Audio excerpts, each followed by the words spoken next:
ناظرین کرام، ہندوستان میں لوک سبھا کے الیکشن کا اعلان ہو چکا ہے۔ ایسے وقت میں حضرت مفتی ابوالقاسم نعمانی محتمم دارالعلوم دیوبند کا ایک بہت بڑا اعلان سامنے آ رہا ہے، جو سوشل میڈیا پر بہت تیزی کے ساتھ میں وائرل ہو رہا ہے۔ چلیے جانتے ہیں کہ اس اعلان میں انہوں نے کیا کچھ کہا ہے اور وہ کون سی چیزیں ہیں جن کے کرنے سے انہوں نے منع کیا ہے۔ چلیے دیکھتے ہیں انہوں نے اپنے اعلان میں کیا کچھ کہا ہے۔ السلام علیکم ورحمۃ اللہ وبرکاتہ۔ نحمد و نصلی علی رسول الکریم۔ میں ابوالقاسم نعمانی محتمم دارالعلوم دیوبند ملک کے ذمہ دار حضرات سے ایک دردمندانہ گزارش کرنا چاہتا ہوں۔ آپ حضرات کو علم ہے کہ ملکی انتخابات کا اعلان ہو چکا ہے اور یہ الیکشن بہت ہی اہم ہے۔ اس سلسلے میں ہماری قومی، ملی اور دینی ذمہ داری ہے۔ اس ذمہ داری کو ہم محسوس کریں۔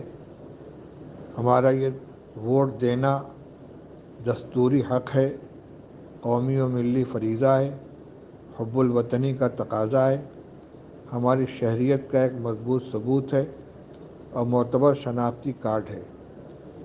اس لیے سب سے پہلا کام تو یہ ہے کہ ووٹر لسٹ کا جائزہ لے کر اپنے گھرانوں میں، اپنے آس پاس پڑوس میں، اپنے اہل تعلق میں 18 سال کی عمر پوری کرنے والے جن نوجوانوں، بچیوں کا نام ووٹر لسٹ میں شامل نہ ہو، ان کا اندراج کرایا جائے اور الیکشن کے دن ہر شخص کو ووٹ ڈالنے کا ذمہ دار بنایا جائے۔ اس سلسلے میں جس کو تعاون کی ضرورت ہو اس کے لیے تعاون کا انتظام کیا جائے۔ ووٹر کو اس کے پولنگ بوتھ تک پہنچانے کا، وہاں سے لانے کا انتظام کیا جائے۔ اسی طرح مرد حضرات اپنی خواتین کو اور گھر کے جو ووٹر ہیں ان کو بھی حفاظت کے ساتھ پولنگ بوتھ تک لے جا کر ان کا ووٹ گزروائیں۔ غفلت کی وجہ سے کوئی ووٹ ضائع نہ ہونے پائے۔ جو حضرات روزگار یا تعلیم کے سلسلے میں دوسرے علاقوں میں مقیم ہوں، وہ بھی کوشش کریں کہ الیکشن کے دن جہاں ان کا ووٹ ہے وہاں پہنچ کر اپنے ووٹ کا استعمال کریں۔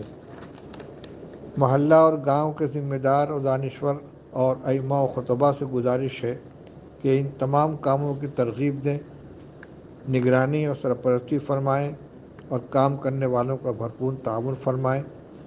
جو نوجوان ہائی اسکول پاس ہیں، تھوڑی سی بھی انگریزی اور ہندی جانتے ہیں، تو وہ جانکار لوگوں سے رابطہ کر کے اس کام کو کر سکتے ہیں اور اس میں بڑھ چڑھ کر حصہ لے سکتے ہیں۔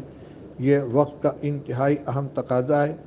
اس کو صرف دنیا داری سمجھ کر نظر انداز نہیں کرنا چاہیے، بلکہ ہمارے ملی تقاضا ہے اور آئندہ کے آنے والے اوقات میں اس الیکشن کا بہت نمایاں، بہت گہرا اثر سامنے آنے والا ہے۔ اس لیے اپنی ذمہ داری کو محسوس کریں۔ الیکشن کمیشن آف انڈیا خود چاہتا ہے کہ بااثر حضرات اس کام کو اپنے آگے بڑھ کر کریں اور ان دونوں چیزوں کی طرف توجہ کریں۔ کوئی نوجوان جو ووٹ دینے کا اہل بن چکا ہے، اس کا نام ووٹر لسٹ میں شامل نہیں ہے، فوراً اس کے نام کا اندراج کرایا جائے اور اپنے اپنے وقت پر تمام لوگ اپنے ووٹ کا حق استعمال کریں۔ امید ہے کہ اس گزارش کے اوپر توجہ کی جائے گی۔ وآخر دعوانا الحمدللہ رب العالمین۔